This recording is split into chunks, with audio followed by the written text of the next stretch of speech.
Yeah, good evening and welcome to the City of River Falls Municipal Utility Advisory Board meeting for June 20th of 2022. Lene, would you mind a roll call, please? Carol, Gerald, Here. Lick, Present. Spafford, Present. Toom, Here. Wells Mangold. Thank you. Approval of the minutes from the regular meeting for, was it April 18th or May 16th? May 16th. May 19th, was it? I think it was Monday the 16th. Okay. Could I get an approval? Looking for an approval for the minutes. Motion to approve the minutes for May 16th. Second. All those in favor say aye. Aye. Aye. Thank you. Okay, moving on in our agenda to public comment. I don't see anybody. Is anyone? Well, the consent agenda. Gotcha.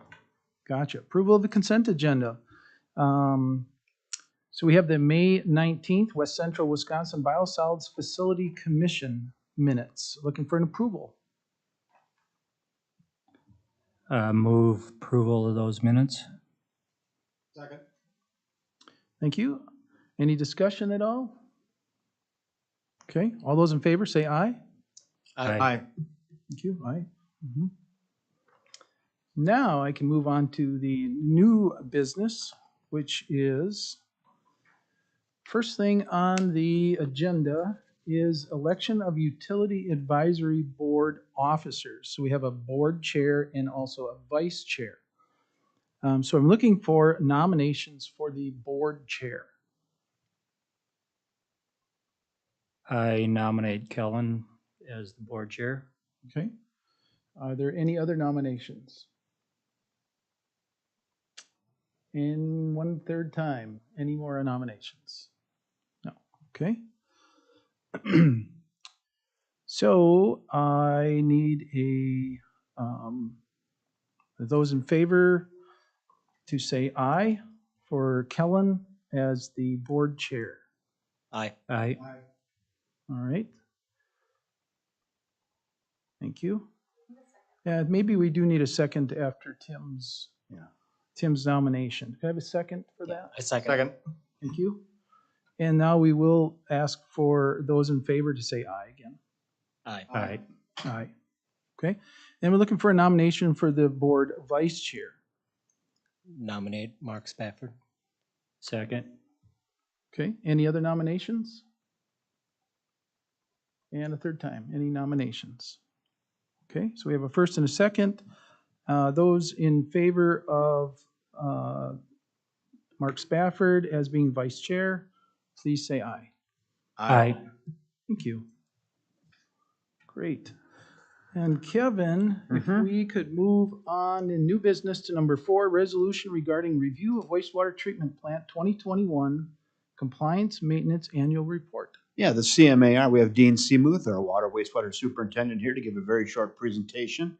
The last couple of years, I've been a little shy on this one as we haven't had glowing grades. And this year we come in with a 4.0. So just like schools, we're feeling much better about that. As Dean comes up, I will just remind you that this 4.0 grade is a result of our enhancements at the wastewater treatment facility.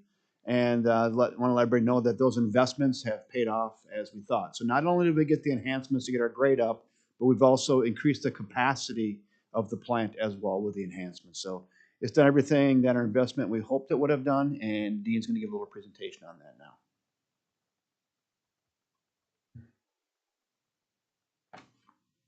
Good evening.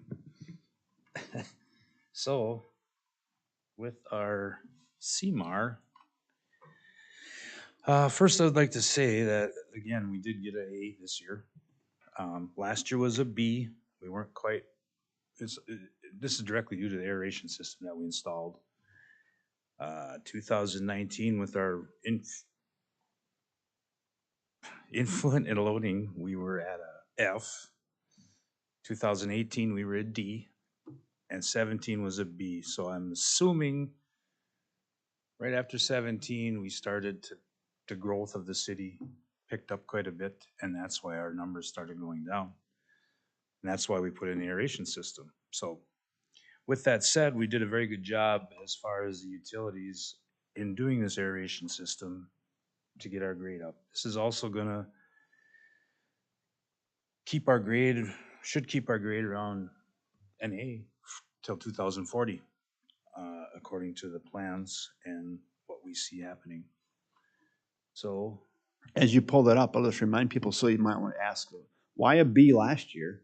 It's because it wasn't quite the full year. So when we got our system in place, it kind of bisected a couple of years, and it was most of that previous year, but not quite the full year.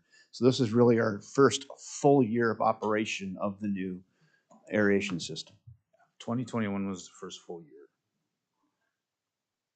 What do we got here? So here is our report, summary of a report with all the different, oops, with all the different grades. As you can see, we got A's across the board. Influent flow or BODs or TSS, everything was A's. As far as our BODs go, we have a 30 milligrams per liter is our designed discharge for BOD. And our average, monthly average is 6 for our BODs. So we're way within our capabilities. Same with TSS. That's a 4.5 average on a 30 milligrams per liter per month average. So we're way, that's how we're gonna be able to keep our numbers, our loading is gonna be great. So BOD, I was going to give you some acronyms. BOD, biological oxygen demand. And then the TSS is total suspended solids. So that's, Yes, I'm sorry. yeah, it's okay. In this slide, you can see our yearly influent BOD loading is, where is it? Our new design is 3898 pounds per day. And we run around, where is it on here? We're at 1.7% of we're usually, I can find it on here. I lost my train of thought, sorry.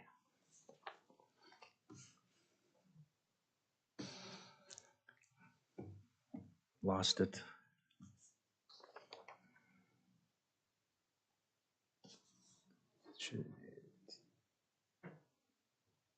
I had it already earlier today.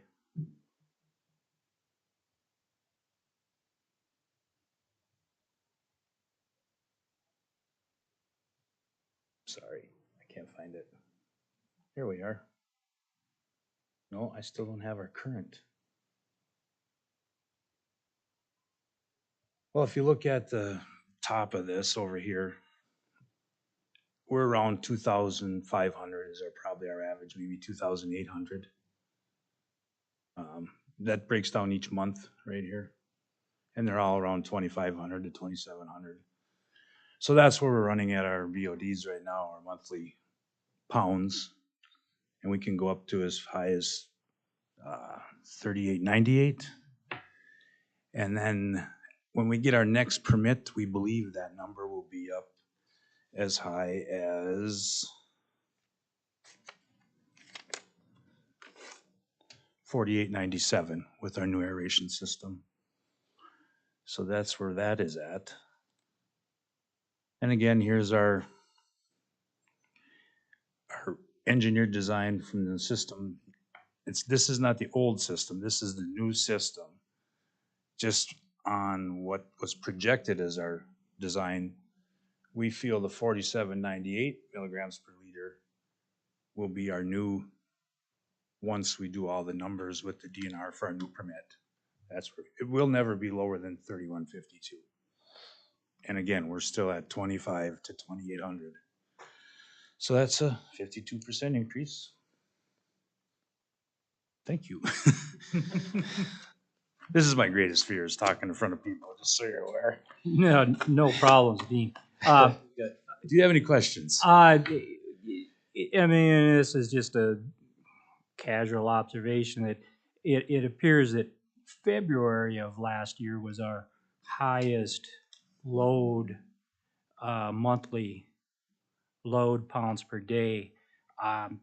Just curious, how would February be? Is there any trends I don't for know of any that? reason. I'm trying to think back when the West Central had their issues. Because we would have had to waste more instead of, or less, instead of sending out, it could have been, that's what could have been happening that month. They had an issue, they had 2 issues last year, and or they couldn't accept loads for like a week. And that could have been one of them. Sure, but I mean, that didn't put us close. Or it could be temperature based. Sure. I don't remember the weather, but.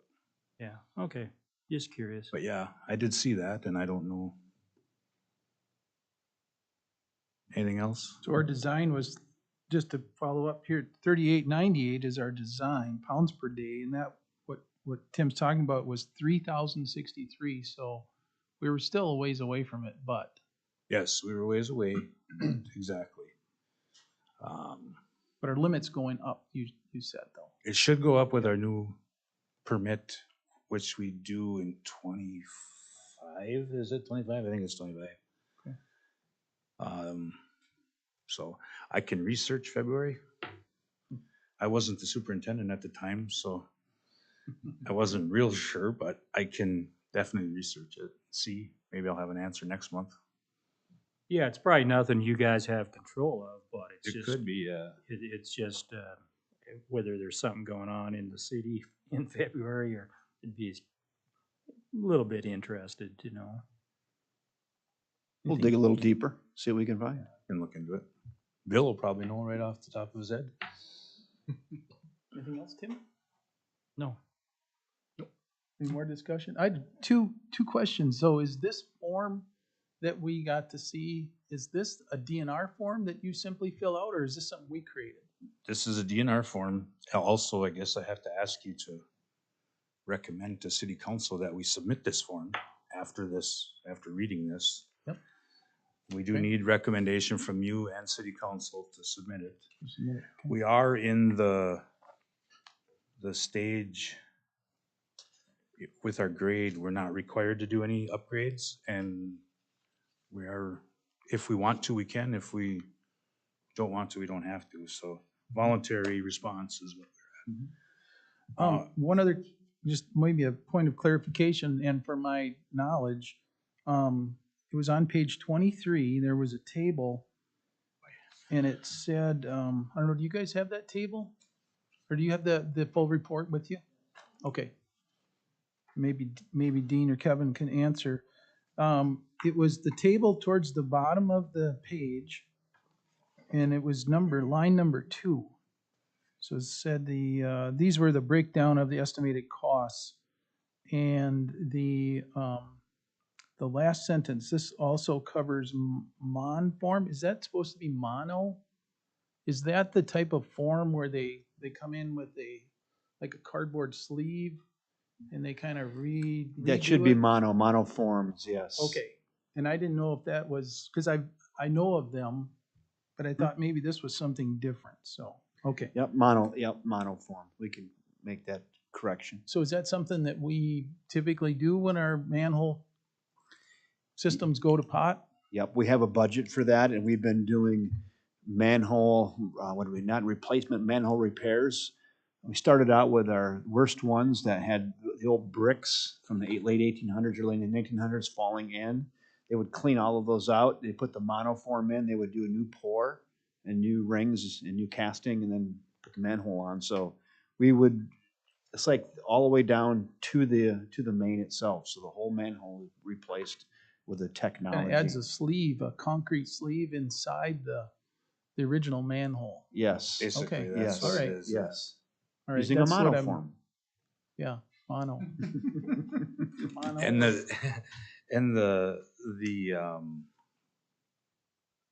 progressive or proactive approach River Falls takes with sewer lining, manhole rehab. It's also a big influence on our loading. So that also, the less infiltration, the less stuff we don't want in our sewer system, the better. So That's a big one that the North Interceptor is really addressing. And so the North Interceptor that runs along the river, we've replaced, I don't know, over half of that. And we're going to be lining a segment, hopefully yet this year, about a 1/4 mile section that has some what we call gushers in them. And we really hope that once we get the new piece in, and then this piece lined, that we really will cut down on some of the infiltration that we've seen in our system. yeah, it's that line that runs along the river is just, it's constant water flowing. That we're in there. treating. That we're treating the water, that's not, it's groundwater. So it adds to our loading problems, which we don't have, but as long as we can keep lining and rehabbing manholes, we should do very well. And that's testament to you guys. I'm new here, but the fact that you are proactive with doing it. Great. Anything else, Dean or Kevin? And I don't think we have any more questions. So yeah, So- No, I just like to say, I like it when a plan comes together, right? We have a plan to do the new aeration system. We're told by our engineers it's going to increase capacity, take care of our problems. Then when it actually happens, I can come in here with my head a little higher. So this is good. It's worked. So, I was impressed. I read through the whole thing and yeah, AAA, it Yeah, I was, was actually it was impressed too. impressive. Yeah. It's kind of what I don't think we had a blunder. So this was for January of 2021 through December. Okay. And then so we have to submit this to the DNR by the end of this the end of the month. June Okay. 25th. Okay. Is it When whenever it's so council. to like the day after the next council meeting. Yeah, so we have to get it approved at the next council to submit it, and then I'll go to my office and submit it. Awesome. So Okay. we are in time. So, alrighty. Thank you, Dean. Thank you. Thanks, Dean. Yep. So, we're looking for approval for the resolution regarding review of wastewater treatment plant 2021 compliance maintenance annual report. I'll make a motion to approve said report. I'll second. Thank you. Any further discussion at all? You guys are good? All those in favor, say aye. Aye. Aye. Great. Resolution passes. Thanks, Kevin and Dean, for that. Okay, our next thing on our agenda is reports. Finance report is the first one, utility dashboards and monthly utility report. We are privileged tonight to have our finance director, Josh Solinger, here. Is going to go over our finances. Josh? It's like the formality of that, Josh. I appreciate that, Kevin. Good evening.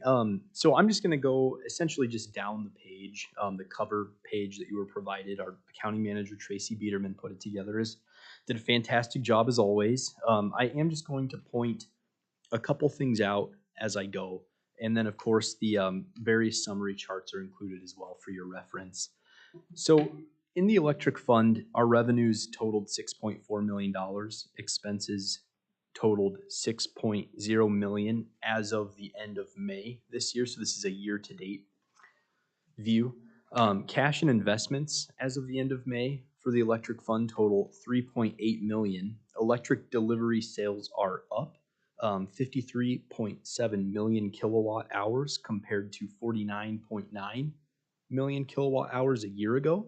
And Kevin, I won't spoil it. You may have more to say about that. So I will leave it at that. There is a reference there also to the cumulative payments for hydro relicensing. That is at $801,477. You can see the breakdown there of the three largest vendors that we have for those costs. In the water fund, revenues are $825,000 as of the end of May. Expenses are $822,000. Cash and investments total $3.8 million. So expenses have been tracking pretty closely with a year ago. We are down in revenues, and that's why you're seeing a really razor thin net revenue over expense there. With the heat being what it's been for the last week, and I think expected to be for the next week likely, this time next month, you'll likely see a little bit of a different story there with those net revenues over expenses. It is worth noting too that we do have Troy Street relocation pay application, which was submitted in the amount of $132,000. So that's affecting the cash and investments of the fund as well. And as Kevin shared with me earlier, that's a little higher, and I don't have the exact number as far as how much higher, but it is higher than we expected the project would be, which has unfortunately been quite typical with all of our projects, and given the macro economic conditions we're in right now.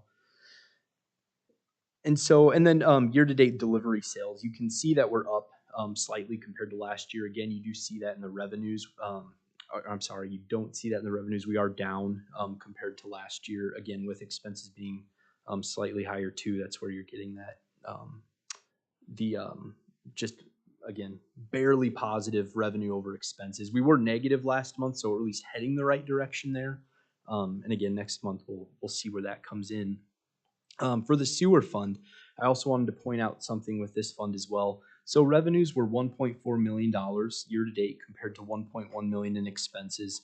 Cash and investments then total $2.3 million. The North Sanitary Intercept project, we've accumulated costs of $1.8 million to date for that project. We do expect to issue debt in the next month or two for that project. It may be 2 to 3 months out yet actually, but we will be issuing reimbursement bonds for that. So we've spent the money and we will be reimbursing ourselves from the proceeds of that issuance in the next couple of months. And so that for now is having a negative effect on cash and investments. And again, we will just be reimbursing that in the future.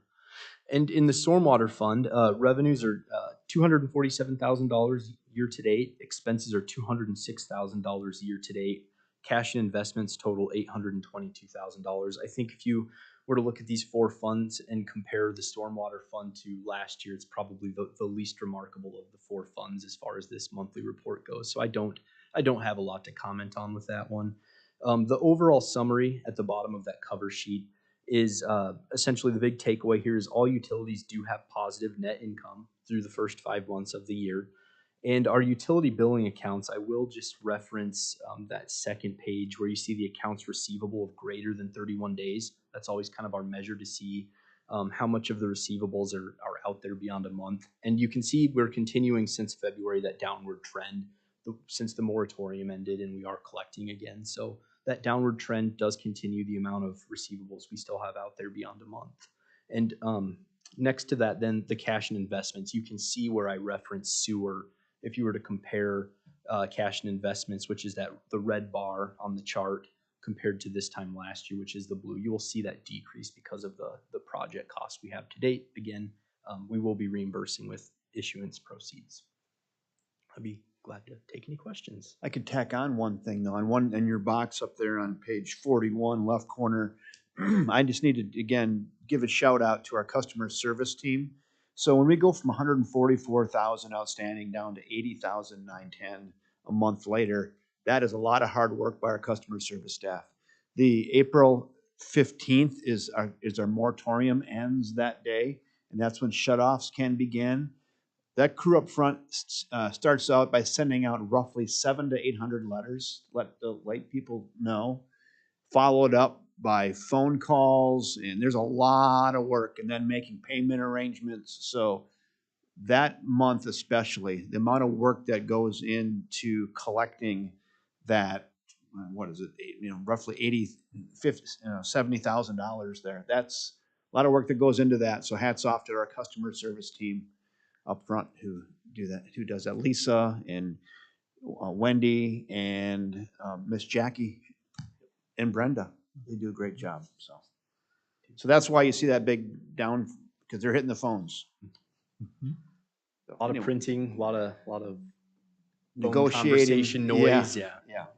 So Thanks, Kevin. Josh, any follow-up questions? Good. Thank you. Appreciate it. Thank you. Thank you very much. So that takes care of reports.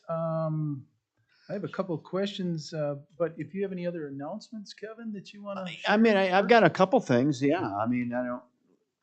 Today, City of River Falls hit its all-time peak electric load today. We were over 31 megawatts today, so like 31.2 megawatts of electricity at the peak time. I saw that happen about 3 o'clock today. And I thought it might go higher after between 4 and 5, but the clouds must have came over, so I don't know. But over 31. Just for context, I've been here 9.5 years, and when I got here, I think it was the max peak was 23 or 24 megawatts. So we're up over 31 megawatts now. So So how far does that history go back? You know, sometimes you hear the weathermen say we just Right. broke a record today too. So I'm not. It probably goes well. In 1900, I suppose they tracked that. I don't know what the tracking capabilities were, but I just have a little. I have like a what do you have in your car? Speedometer. It's like a speedometer. I just watch it. It's like hovering 30. I'm like, go, go, go. 30 for 31. Anyway, and then it gives me a flashing sign. It's an all-time peak demand. Boom. New number. 2:47 p.m. today. I'm like, dang. So it's being tracked. I don't know exactly how, but it's been being tracked probably since 1900. So it's a lot of megawatts, a lot of power. So that's some good news. I also sent you out a note, I don't know, a week or so ago, talking about the MISO energy market and that there is actually potentially 1% more demand in energy than there is capacity to deliver that energy. So I was watching that today, and I was communicating with our folks at WPPI. And Vali at WPPI said that today we had 18% generation above demand today.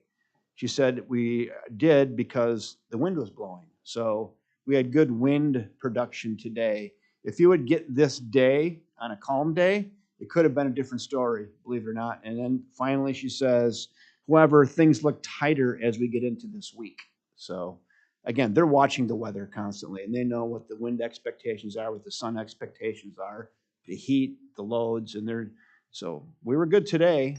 Again, 18% is a good margin. I thought maybe there'd be some issues since we hit our all-time peak, but good today, she says, but watch it as this week goes on. WPPI Energy does have a plan in place in case we get to that point where there could be potential brownouts or blackouts. We have, I think, about 50 customers in the WPPI system. We don't have any in River Falls that are on what's called an interruptible rate. So they're getting a much better rate for their electricity, but if they get the call to interrupt their power and shut down, they have to do it within 2-hour time window to do that. And if they don't, there's huge penalties. That happened, I think, 3 winters ago where we were below 20 below for an extended period of time. And they had to shut the wind production down in North Dakota, South Dakota, Minnesota, Wisconsin, Iowa. And the power there wasn't enough available because they had to shut all that wind down because the wind turbines became brittle below 20 below. So we had to call these customers and interrupt.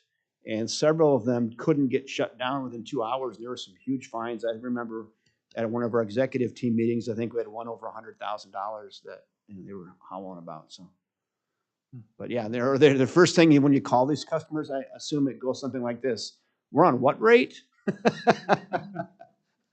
Because the person working there now probably didn't initiate that whenever it was 15 years ago or something. But so second plan is you'd probably have a call out to residential communities and say, if we can shut down air conditioning and do some of that type of thing. So there is a plan in place, proactive, to try to curtail that load as much as we can. So that was going to be one of my questions because a neighbor is not on the River Falls electricity. They are on a different electricity. And they received a letter about a brownout letter. And is that something that we have done? We haven't. So I think I did forward to you too. I have a template of a press release. It's this fine line because you kind of want people to know.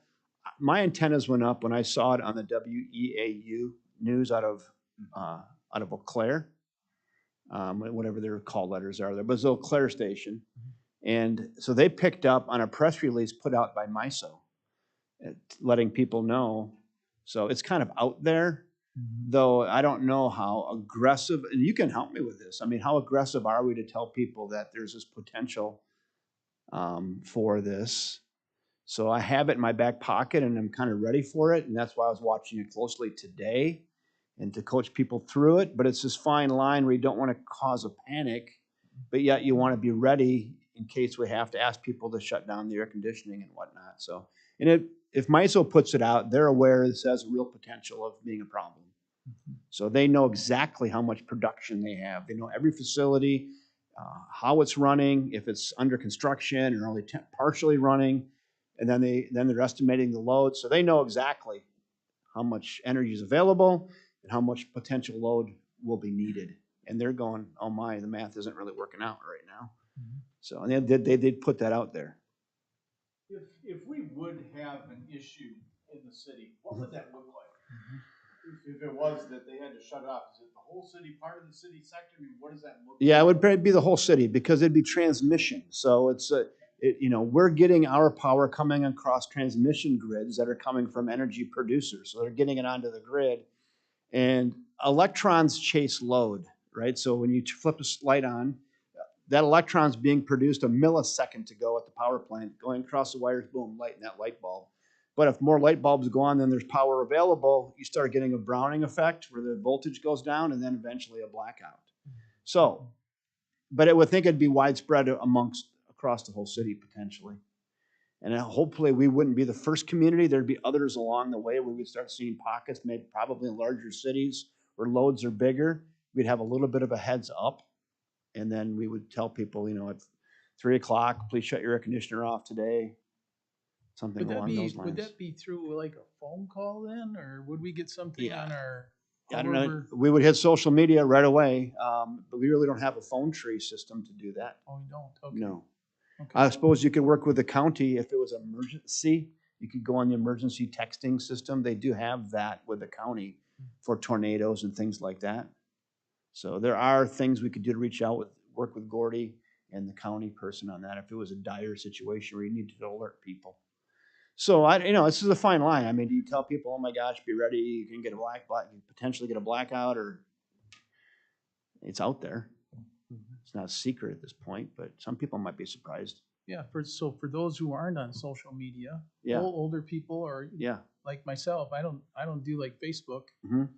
So what would be your medium of communication? Radio. We'd probably contact the radio stations, do press with TV stations. But I guess if your power's out, you're not going to see that. Yeah, right.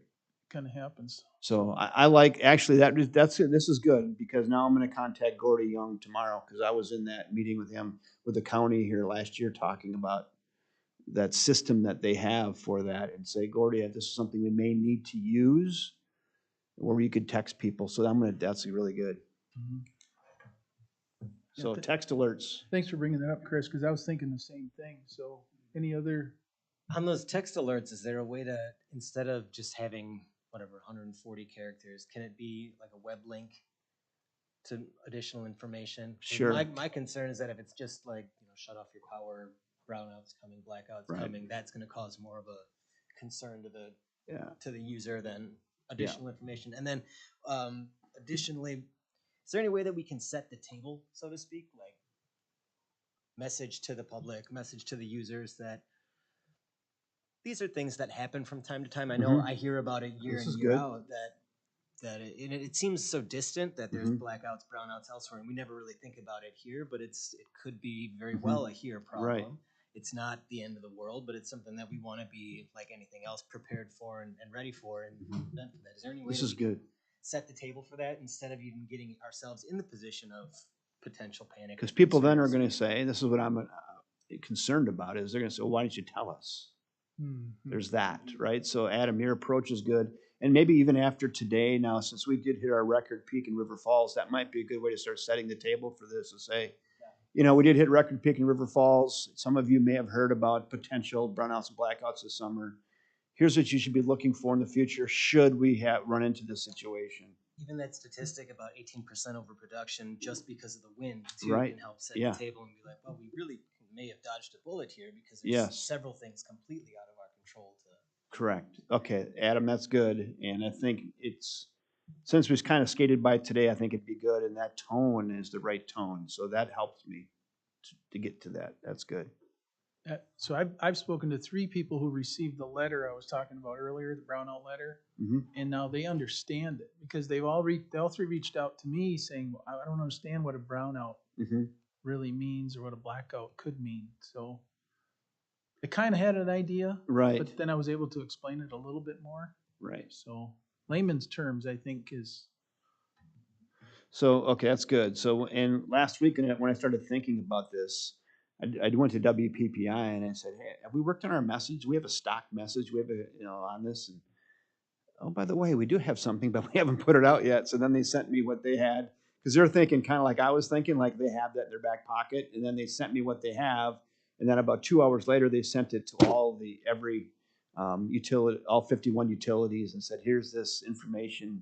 Use it if you want. It was a press release. It was some stock stuff they had. So, are there just with some of the customers? I'm just thinking of like hospital, senior living that can run on generators. Have they been notified? Hey, run your generators, test your generators, be ready in case that they're not caught flat-footed should something happen as a large customer. Right. I haven't notified them. I know, for example, like Dean's Wells, we're required to test those generators every month. So and maybe it's a bad assumption that they have some of the similar requirements, but this is a good point too. If you have it now, it'd be a good time to exercise your generators, make sure they're operational just in case. That's good too. Yeah, but this gets into some complication because those generators are permitted for when there's total power outage. They really, from a DNR standpoint, who I believe regulates them now, you can't run them legally as a power source to augment the grid. It'd have to be down to turn it on. Yeah, so I mean that's not really even and it's pretty small capacity that we're talking about, but it's I don't think it's really something we can plan on that we could have an extra 1% of power generation capacity. Oh, I think you misunderstood. I was just saying if we would get into a brownout blackout situation where that hospital gets kicked offline. Well, yeah, they aren't caught flat. Right, then for sure. Then for sure they would, but yeah, I mean I can see the pendulum is starting to swing the other way from back to where it was 15 years ago. I think at the university, I think we were on interruptible rates. Surprises me, of course, that then we went through a period where conservation and energy efficiency improvements, and then less demand. So it was no big deal. And maybe everybody, I don't know, maybe we don't even offer interruptible rates anymore. I don't know. We have them, but we don't have any of our customers on them. Yeah. So I can see where that may be something we're going to have to look at. Demand side management used to be a big thing, as you said. We'd have hot water heaters, we'd shut off air conditioners. That went away. But that's something maybe that we were talking about this at the exec team at WPPI last month. Maybe this is something that starts coming back, where you have, you can shut your air conditioner off and you get, $84 a year or something, or incentive to do that. I don't know. But that was out there and went away. So maybe that's something, like you said, Tim, starts coming back now. Yeah, and maybe just this list of simple things of you don't necessarily have to shut everything off at your home, but don't delay drying that load of clothes with your electric dryer until the middle of the night or whatever, early in the morning. But that I saw a news blurb a week or two ago, and it might have been Texas, where they're suggesting that they gave thresholds for temperature for use for sleeping overnight, and they for me personally, it came off as unrealistic. So 80? any 80, yeah. No, Just no set way. your air conditioner to 80 overnight. Unrealistic for me. So maybe we shy away from polarizing numbers like that. Yeah, We don't right? envisage anything. They'd be like 60 in the winter. Mhm. No. So I do have this MEUW, which we are a member of. I think there's 80 communities in Wisconsin that are municipal electric utilities in Wisconsin. They sent out their monthly newsletter, and this article about this topic is in here. So I'm going to hand this out to you guys. You can have a copy. They sent me 4 copies in the. Yeah, so that article is in here. So you pass it down. Take one and pass it on for you. They're for you. So they address it in there. So. This is good. This is a really good conversation because something in my mind I've been wrestling with about being responsible, but yet not being the panic button in that fine line. Tone, though, is good. And then filling in the blanks with some things that are maybe you want to be thinking about. And if you have generators, make sure they work. Be prepared mentally. Don't panic. Things will be okay. It's going to be temporary. So there's this side of me, right?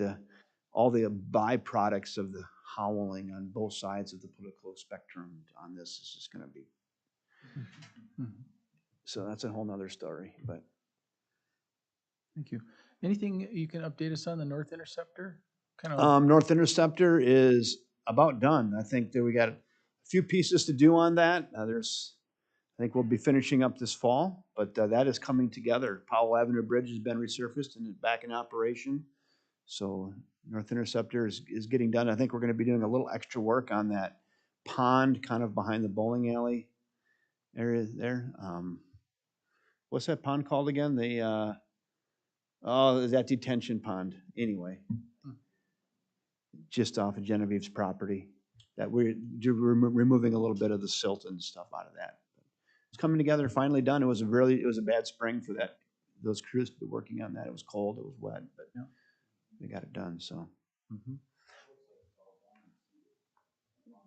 yeah, it's about done. We have a new employee that started with us today. Brent Wiersma. So Brent is a military. We interviewed him in Saudi Arabia, and he was finishing up his service. And finally today we got him full-time. So Brent Wiersma, he's a UW-RF graduate. He's from River Falls, has served his country, and today he's back with us in our fold. And here's just a little bit about Brent. You can pass that. Just started today. Wastewater operator in training. So, boy, we're starting to stack up the UW-RF graduates. So I think we have 4 now, 4 in water wastewater that are degreed UW-RF graduates, and 1 customer, Lene. So anyway, this is good to get these water wastewater operators degreed individuals. It's pretty exciting. So I know Brent very well. do you? I have for a few years, and when he went off to service, it was. Is he 6'4" or 6'5"? I saw him in the hallway. Like 6'6". He's big. He's a big guy. Who's that guy? You'll be this Brent, because there's no one as tall as he is. He is. That I know, not in our organization. Yep, really, really nice guy. Yeah, we had a great interview. I mean, so we never really were able to meet him in person. He was in Saudi Arabia, and he knew he wanted to be back in River Falls, and we talked about his credentials and his abilities and being military and being local. And a lot of the impressions we received from our hour with him online were just that, Mark, and we offered him a job. And then there was this, he didn't know when he could start he didn't know when he could be released from the military, but finally he got his release papers, and today was his first day, and we're happy to have him. Awesome. Thank you. So I think that's really all I have for updates. Okay. You've been very helpful, though, thinking about these potentials of these issues and how I'll let people know and find the right tone is the key. So that's helpful.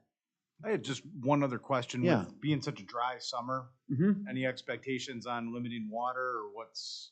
So What's the typically we thoughts have there? so in River Falls, we do have an odd, even watering system in place already. So you're supposed to water according to your address on the even or odd days that it is, and not between 8 a.m. and 6 p.m. or something like that, I believe. Yeah, so it's odd, even, and there's restricted hours that you're supposed to do that. So we haven't in the past There might have been 1 year since I started here that we asked people to do something in addition to that. But typically, we ask people to respect that. We don't have water police running around. If somebody complained, we would send a letter and let them know and remind them of the policy. Well, we do, so Chris, if you haven't been here long enough to hear me give my speech, but I have checked the aquifer levels over the years. We have recorded levels of all of our aquifers. Often in the summer, they do go down, but they've always recharged. And some of them are higher today than they were when I started, So we haven't had a situation where aquifers have been in danger of depletion, though they do go down in the summer, especially the hot, dry ones. And then we do hope people honor the policy that's in place for the community and the odd even and the hours restrictions. So and if it gets severe, we will ask people to do more. Thank you. Mm-hmm. Lived here for 7 years and didn't know that there was a policy. I don't water my lawn, period, but a lot of people in my neighborhood do, and I don't think they know about that policy. It's odd even, yeah. And to be honest, I mean, yeah, we do ask people to honor it. We think it's the right thing to do with our precious resource, but it's our revenue month for water. That's a Scott Morissette. He used to be our representative here. I remember Scott saying that many times. Yeah, it is our revenue. Water, water, water. My last question, Kevin, would be anything new on the Powell Dam removal? So on that, so we did get our $1 million grant award, and Scott and Simpson and I are meeting with the DNR Wednesday at 1 o'clock. What Scott would like to talk to the DNR about is this potential of maybe working with the U.S. Army Corps of Engineers who have a much bigger project in mind. So this is the first, this isn't a secret, so I can say this is public information, but the U.S. Army Corps of Engineers was awarded $10 million to do a project in River Falls if the city of River Falls wants to move forward with a project.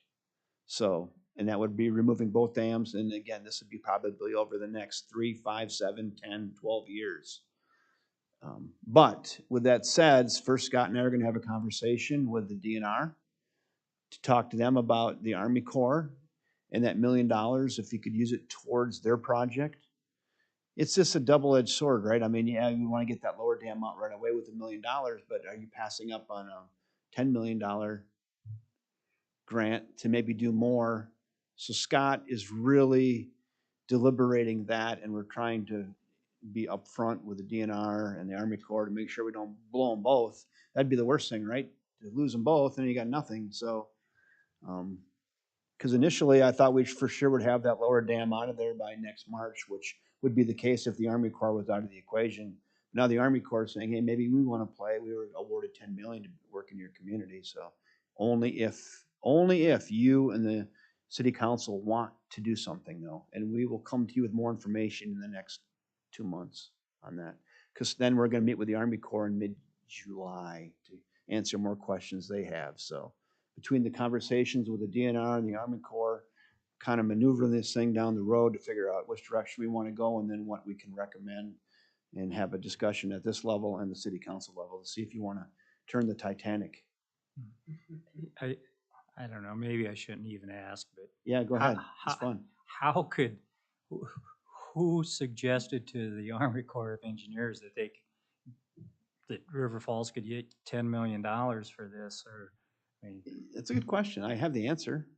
One is because they're in St. Paul, and many of their staff either live either in or near River Falls. So that geographic proximity, they know there's a project here. And then the federal government last year had all that money. They were looking for projects. okay. So that's the answer. So A, it's the proximity and the familiarity. 2, the feds had the money and they're looking for projects. And they went, we know a project. Just And they fish went, it how out much of you the need? river. How much you need? So they would, and they would like it just because of the things I mentioned. They are familiar with it. They know it. It's a fairly clean project. I mean, it's in a defined boundary. There's support to take the dams out for the most part. So, I mean, that's why they think they may have a project. But it's only going to be with the cooperation of this community, because if we say no, they're just say, oh, they can go do something else. So they're not going to cry about it, but they have potential Would projects. that start with our group? Yes. Okay. Should, yes, yes. All right, thanks. Yeah. Anyone else? Any more? Oh, good. Good. So, Well, Mark's got a 35th wedding anniversary. Congratulations, Mark. thank you. 35 years, that's something to be proud of. And I'm very blessed. Yes. Yeah. So, good. so we should probably let you out of here so you can go at least have a glass of wine with your wife and say, hey. Well, thanks to our special speakers, Dean and Josh, and everyone here tonight. With that being said, look for a motion to adjourn. I make a motion to adjourn. Second. Great. We are adjourned. Thank you. Thank you. Thanks, everyone.